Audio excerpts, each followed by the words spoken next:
The rapper and internet troll 6ix9ine is one of the most polarizing figures in popular culture today, and he's by turns grating, defiant, relentless, hostile, and savvy, a self-proclaimed car crasher, rat, and admitted domestic abuser. At 24, he is also inarguably compelling to many, having landed 2 top 5 hits, including Trolls with Nicki Minaj, his first #1, and racked up more than 1 billion new YouTube views in less than 4 months, since his early release from federal prison this spring. 6ix9ine, born Daniel Hernandez and later known as Tekashi 6ix9ine, was not supposed to come back like this. In February of last year, he pleaded guilty to firearms and racketeering charges stemming from his role in the 9 Trey Gangsta Bloods, a violent drug trafficking Brooklyn gang, and agreed to cooperate with prosecutors, delivering what the judge in the case called game-changing testimony against his former associates.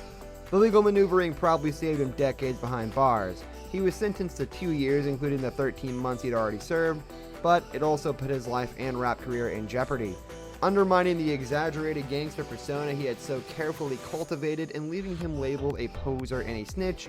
Days before his arrest, 6ix9ine had split publicly from the gang, claiming that its members had orchestrated his kidnapping, stolen money from him, and many more things. 6ix9ine, a rainbow-haired, suggestively tattooed attention addict, was already controversial, an endless source of Instagram beef that often devolved into real-world violence, and a convicted sex criminal, having pleaded guilty as a teenager to the use of a child in a sexual performance.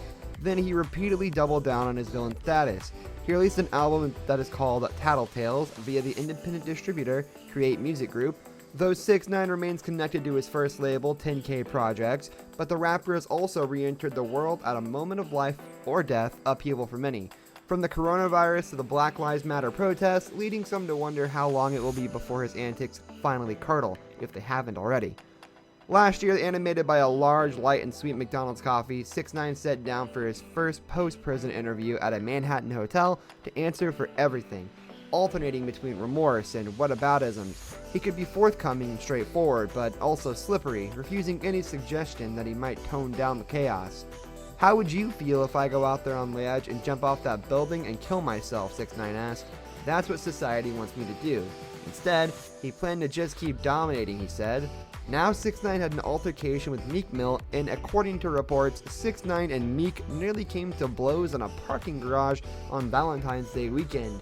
Both rappers posted videos of the altercation that saw security attempting to keep a charging 6ix9ine away from Meek, who remained relatively calm throughout the situation. In 6ix9ine's video that he posted on Twitter, he repeatedly calls Meek a pussy, while pointing out the fact that he has security guarding him that he alleges are police.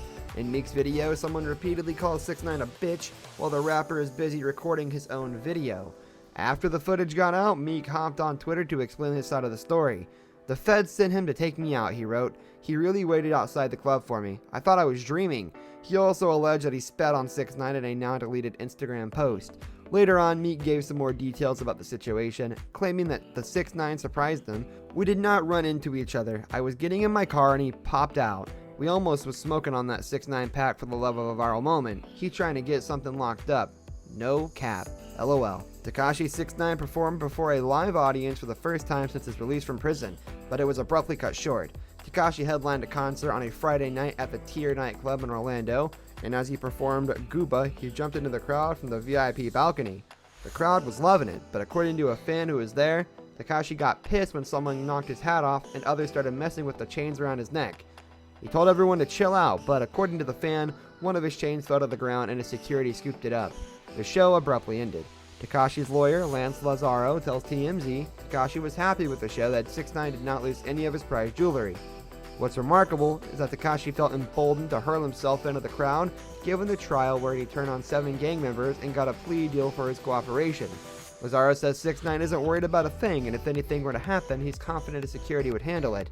Sounds about right, because one of the fans tells TMZ Tekashi kept repeating, "I'm untouchable."